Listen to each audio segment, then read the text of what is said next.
My daughter told me years ago when she said, I think she was 10, she said, "Dad, is Santa Claus real?" And I said, "Well, and he's real in our heart." And she said, "Well, he sure makes Christmas a lot better, believing in him." I go, "Yeah, that's the key to the fucking kingdom, as far as I'm concerned. That is it. You don't have to necessarily see it or have empirical evidence, or you can suspend something. You can create structures that you have in your life, whether it be God or whether it be Santa Claus or whether it be things that open up your heart, open up possibilities for you, rather than you have to believe in them and you become didactic and you become singular in that, or you become sanctimonious about it.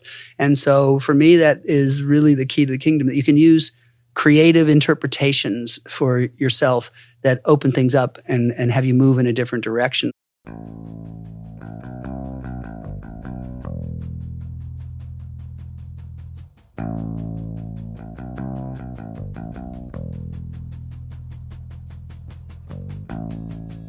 My name is Breck Costin. I usually just go by Breck, kind of like Cher or Madonna. So that's it's a self-promotion. But I have been a coach for the last 45 years, a life coach. And when there were no such thing as life coaches, it was really brand new and radical and creative. And so I've worked with pretty much every kind of demographic, from gang kids to NASA and everyone in between, in the course of 45 years, like tens of thousands of people, and led seminars all over the world. And obviously with each conversation, each year, each demographic, I learn a little bit more. I learn a little bit more nuance, more sensitivity, more understanding of human behavior. And I really did fall into this completely by accident. I think a lot of times that does happen for people, that they fall into their professions, their callings in an accidental way, and that becomes their life's work. And that is true for me. And I use kind of every bit of my life and every bit of the people that I work with, their lives, as grist for conversations that I want to be having. So it's been remarkable. It continues to be remarkable. I've never been bored about working with people and the people that I meet, because everyone's so unique and so individual in how they think and how they process information and their protocols and their traumas and their passions and their desires and their heartbreak. So everything's so fresh all the time, and I feel that way.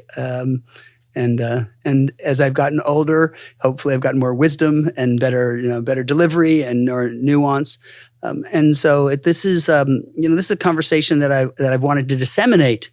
I've got books and things that I'm writing and disseminate, because not everyone's going to be obviously working with me individually. So I wanted to be able to find a way, a different medium, so other people could get the benefit of a person's life experience. Someone asked me years ago, what's the difference between a therapist and a coach? And I said, therapists are all schooled in the same body of knowledge. They have the same education, basically, and then they develop their own style and their own specialty, over the course of time. And that is definitely what a therapist, and I support therapy, and I think therapy is really profound, but it's very different than coaching. Coaching, you have to come from a body of experience.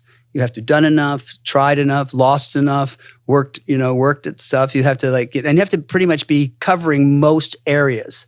So you have to be kind of entrepreneurial. You have to be creative. You have to be, kind of married and then divorced and up and down and in and out and have children, not have children, must have a life, so that when someone comes to you, you've got something to say. You've got either been there, done that, have worked it out, figured it out, something. And I feel that I have had about 12 lives in that regard, and been married 3 times. I've had people come to me and say, well, who I've, if I'm doing couples counseling, they'll say, well, why would I come to you? You've been married 3 times. I said, because I was so bad at it. I was horrible at it. I had to figure it out. I had to get this thing right. And my wife, you asked her, she said, yeah, he just about got it right about last year.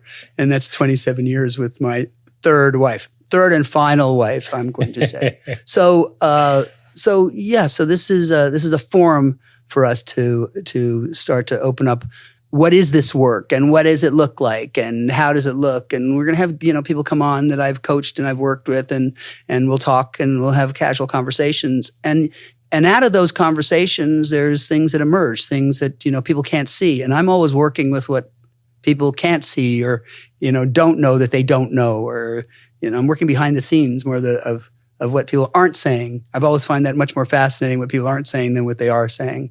It reveals so much more. So that's a brief introduction of who the hell I am. Well, and I've been trying to get Breck in a room for a long time to get you on podcast. I think it's just great to have you here. I think it's great to. So I'm Brian.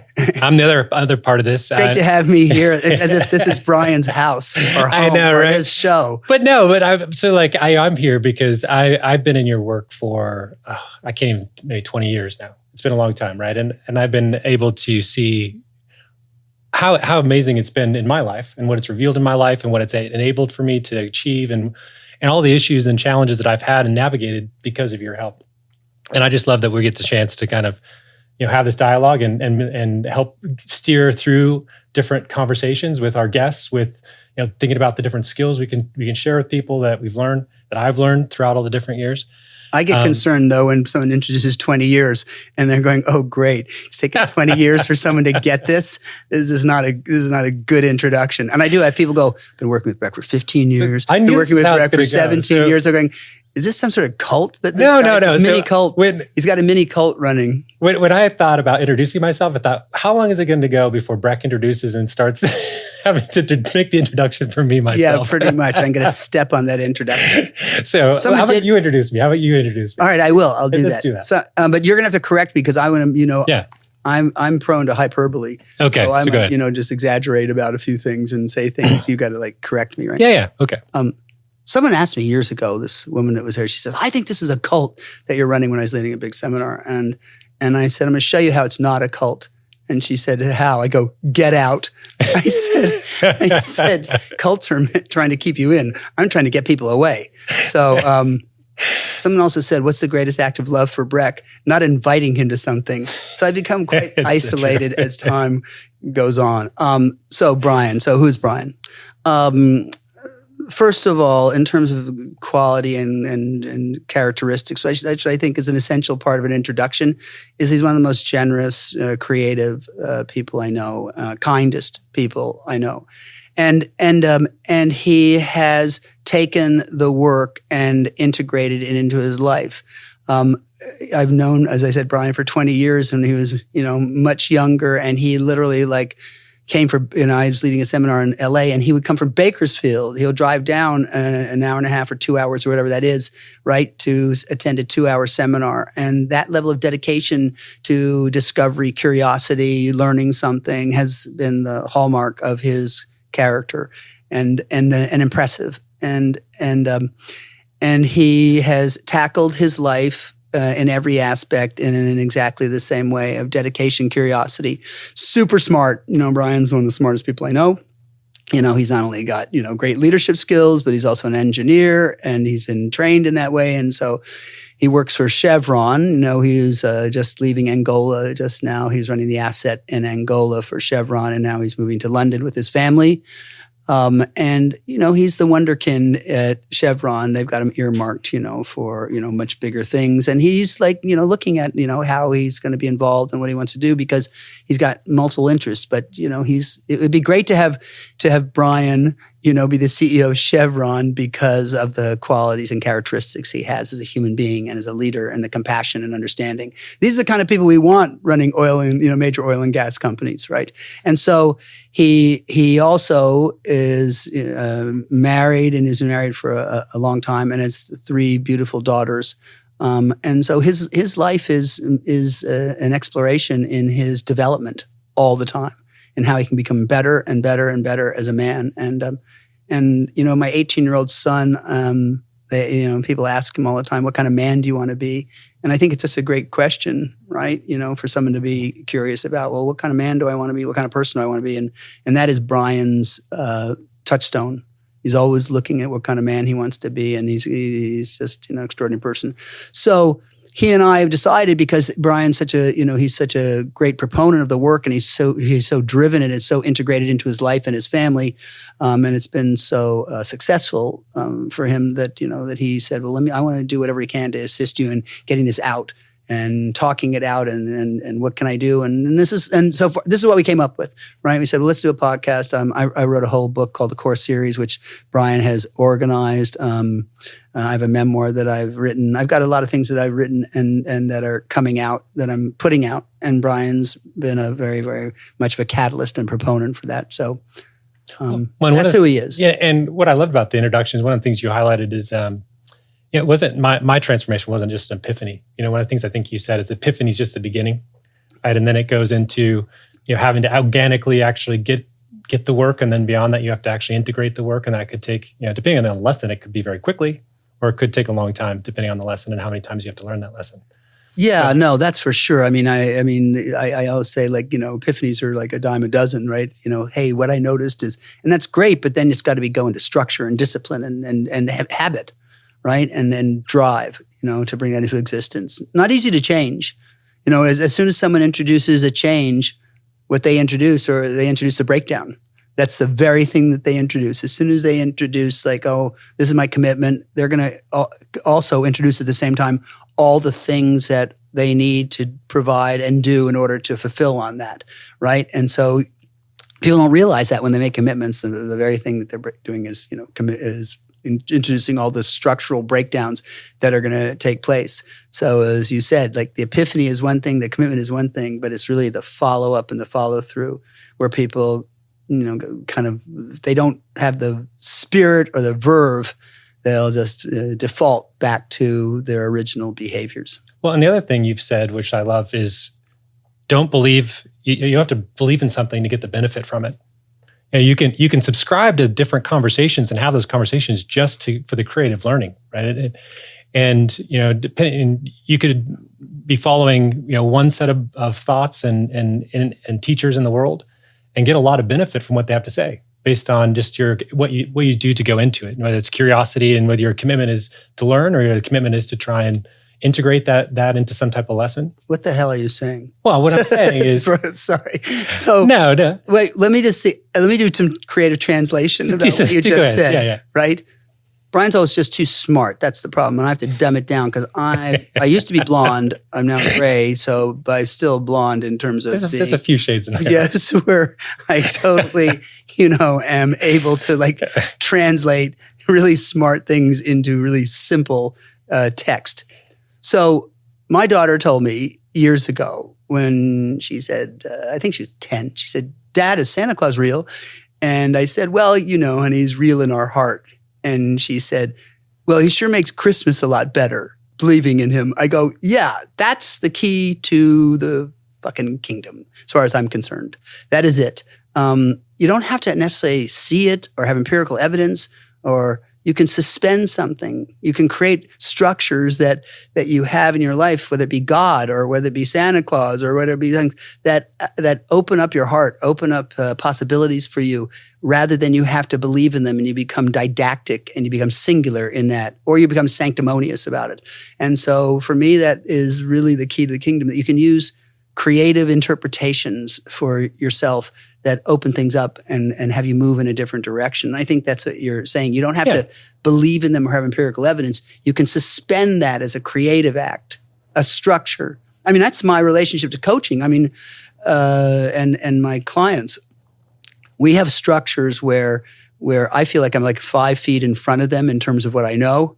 And I'm kind of like the hare and that dog, in a dog race, is that I have to stay in front and the dog has to kind of run as fast as they can to figure out what does the coach know, what I want to get what the coach knows. I want to get the benefit of everything he knows. And the coach has to keep pioneering new terrain and stay just in front. And that's the construct. It's not that the coach is better or that the client is worse or that they're not. It's a structure that empowers it. It's no different than, any coach-player relationship, is that it's a creative structure, not one that's endemic in terms of, oh, this person's better and this person's worse. And I think those structures are, people have a hard time understanding how to put those structures together, right? So people, when they come to you, who are the most, I guess the fastest, right? So the ones that get the lessons the fastest, the ones that pick up the most transformation in their life. Are there certain attributes that they have that The people who agree with me. Yes, Of that's course you said that. basically no. The people. If you're asking me for a group of people, No, just some qualities and characteristics. I mean, from well, athletes for sure, in a lot of ways, because they're designed to be coached. That's their nature. They've had that since they were 5 years old. That they've been, okay, give me 20 push-ups, run 150 yards or whatever it is. They're designed in that way to listen to and create what the coach's speaking is, right? And that's what they're designed to do. They don't even really question it. Their bodies just physically respond to it, right? And actors also, they're designed to be directed, right? Musicians to some degree, but musicians have kind of this different savant ability, right? So, that can be a little more independent. But it's really someone who's super receptive. And people always think, well, then I don't have my own opinions and I don't have my own thinking and my own feelings. And I'm going, oh, no. It's totally different. You actually have more of a sense of self, that you have an ability to suspend and put the power or the voice, project, what your needs are into the coach's voice, and then surrender to what that is. But it's like you put that together. You're the center of that as the person who's receiving that, right? And that takes a while for people to see, because they feel like they're being controlled or they're being told what to do. And and if you've got kind of a rebellious nature, it makes it a little bit more difficult. It's not that you don't want people to argue for their points of view or what they're thinking or have pushback. You always want them to be looking for what they don't know. And a lot of times people come to me and they're just promoting what they know. I go, oh, so now you're going to pay me for what you know? Don't you think that's kind of stupid? Don't you? Why would you do that? I said, I got your money and I don't have to do any work. It sounds good. It sounds like a vacation to me. So. Well, I mean, I was thinking like my transformation of the years and the things that served me best, and one was commitment. They described, my driving down from Bakersfield and making the commitment to change my life. I mean, that was a huge part of it. Yep. Being bold, in terms of my jumping into it, right? Just not necessarily questioning everything, but just jumping into it. And that's not that. I mean, I always feel people are courageous and cowardly in different areas of their life. Yeah. Like sometimes they're really emotionally courageous. Where they'll expose things and they'll reveal things about their challenges and their difficulties and they'll reveal that.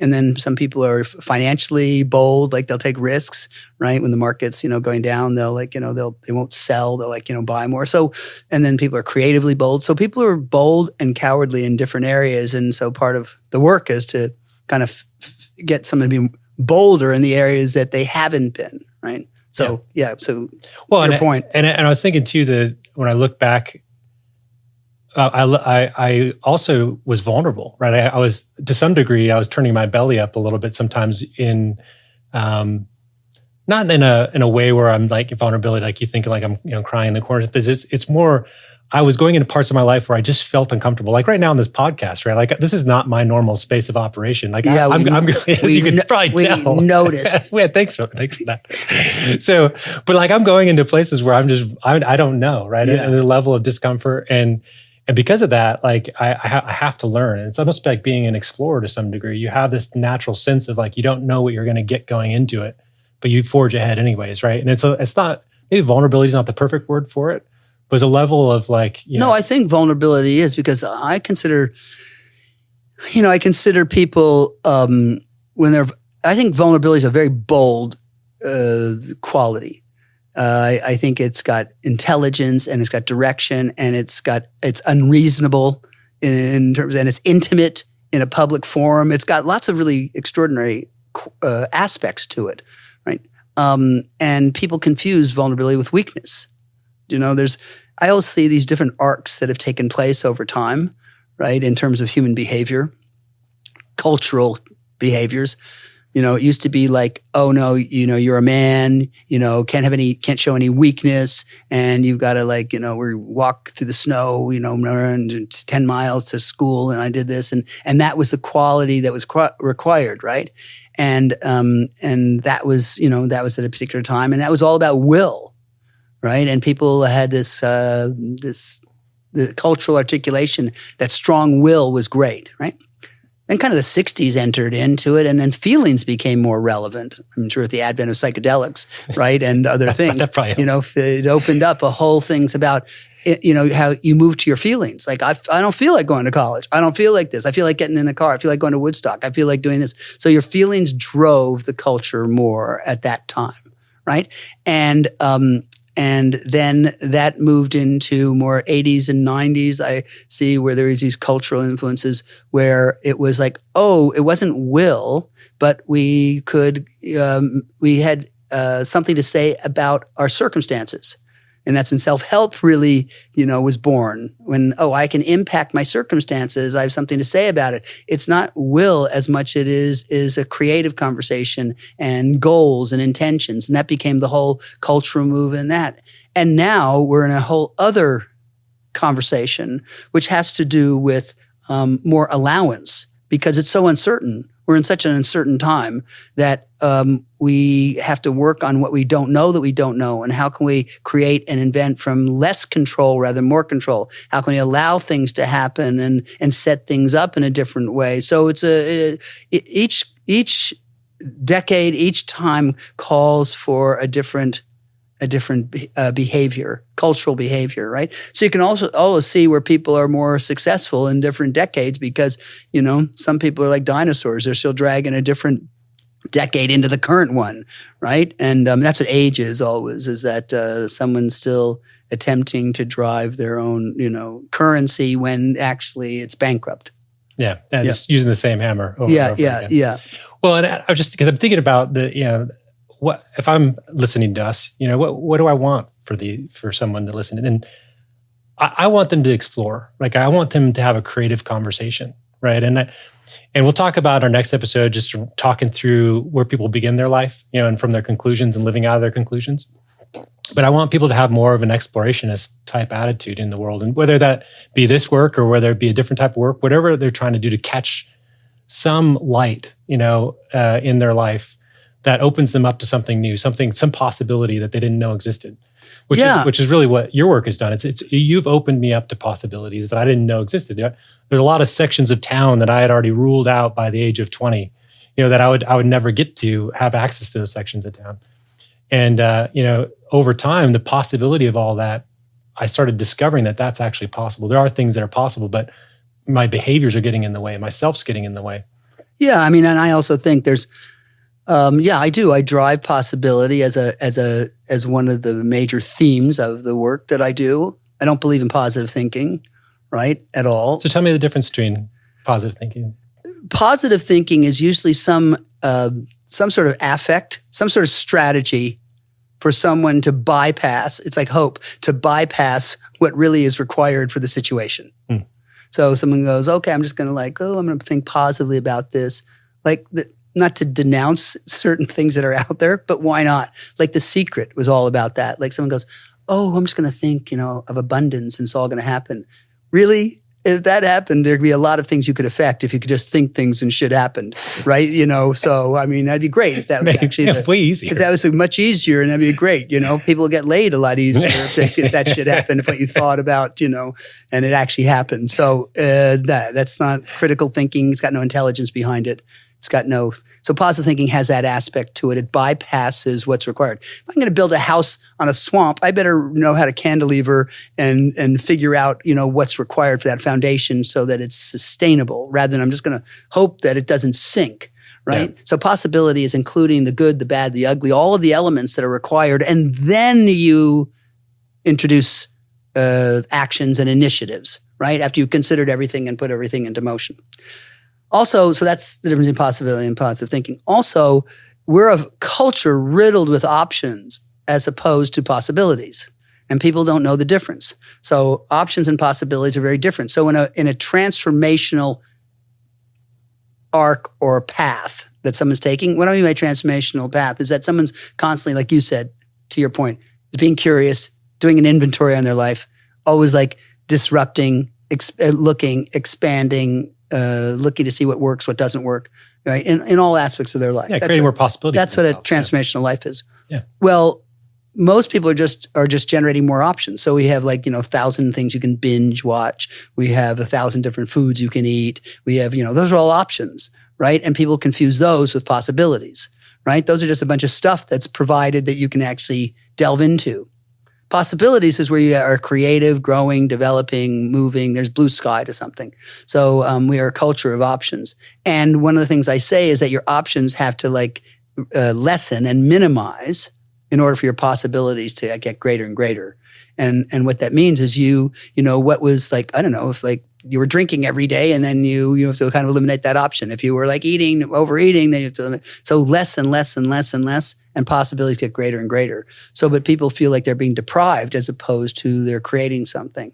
So, and we live in a culture of more rather than, if we reduce something like cooking, if we reduce it, it gets more and more pungent and stronger. So there's all these counterintuitive kind of creative ways of thinking. And I'm always looking to disrupt as much as I can. And I'm always looking to see where people are stuck and congested and constricted, and then seeing how I can blow that up in a collaborative way with them, right? So that we can affect something. And that to me is cool and creative, and it requires trust in the partnership, right? Like you got to trust your coach, got to trust who's riding driving the motorcycle, right? And trust doesn't mean you abandon your thinking. It means that I trust the alligator to bite me. I trust this person to have my back. I trust this person to know what the fuck they're saying and has some experience in this area. So trust is not a function of abandoning your own sense of self or sensibility. It's literally, knowing what to trust and then knowing the consequences. So it's not blind trust. That's an oxymoron. Trust is actually quite wide awake and aware of what it trusts and who it trusts. I mean, I think in a time with so much ambiguity, so much threat in the world, so much uncertainty, I just love that we're doing this. That we can create possibility, we can create some creative conversation somewhere for someone to get an epiphany, to start that journey, to get on to some level of discovery and integration into some type of change. I would love to give someone possibility. I mean, I'm so excited to do this with you. I just think it's brilliant. So, thank you. Yeah, me too. I mean, I'm really excited. And most people just think I'm crazy anyway. So you are. It makes it easy. It makes me easy to and I think I'm crazy, and my family for sure, like my kids, my wife. So it makes it easy for me to say anything that comes out. My family loves me. I'm not sure. Yeah, it's just one direction. It's the coaching on this side. That's the thing about if you're a coach or a therapist, you've got to have your kids who are just screwed up. That's the nature of the game, meaning it's part of the deal, right? They're like, oh, you think you know what you're talking about? It's the coach tax, the therapist tax. You think you know what you're talking about? How's this for behavior, right? And my dogs and my kids are the same. No one's listening to me at home, right? So I have to go outside. To get some traction. Well, again, I'm excited that we're doing this, and we'll catch the next episode, and we'll talk more about all the things to come. So, all right, awesome. And all the nuts and bolts of the work. Yeah, and there's so much to learn. Yeah.